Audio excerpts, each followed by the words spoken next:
కడప జిల్లా వ్యాప్తంగా కరోనా కేసులు నమోదు కాలేదని డిఎంహెచ్ఓ నాగరాజు పేర్కొన్నారు. షేక్ గౌసిన్ మొహిద్దీన్ బీబీ అనే మహిళ దగ్గు, జలుబు, జ్వరం లక్షణాలతో కడప రిమ్స్ లో అడ్మిట్ అయింది.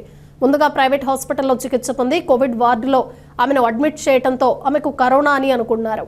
కరోనా నిర్ధారణ పరీక్ష కిట్లు జిల్లాలోని అందుబాటులో లేవు. కరోనా అని ఎలా నిర్ధారిస్తామని ఆయన అన్నారు. షేక్ గౌసిన్ మొబిన్ అనే ఒక 75 ఇయర్స్ లేడీ నంద్యాల నుంచి కాఫ్ అండ్ కోల్డ్ ఫీవర్ తో వచ్చింది.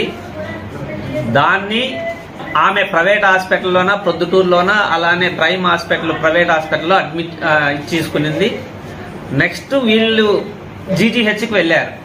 అంటే బాగుందని వెళ్ళిపోయారు, మళ్ళీ వచ్చినారు. జీజీహెచ్కి వెళ్తే జీజీహెచ్లో కోవిడ్ వార్డులో అడ్మిట్ చేయడం జరిగింది. ఎందుకంటే ఓల్డ్ ఏజ్ ఉంది, కొద్దిగా సివియర్ లంగ్ ఇన్ఫెక్షన్ ఉంది అని. దానివల్ల వీళ్ళంతా కోవిడ్ అని చెప్పి దాన్ని ఇది చేయడం జరుగుతుంది. కాబట్టి దీన్ని గవర్నమెంట్ ఏదైనా కూడా మీరు ఇక్కడికి రావాల్సిన అవసరం లేదు. ఎందుకంటే ప్రతి ఒక్కటి అది కరెక్ట్ గా కనుక్కోకుండా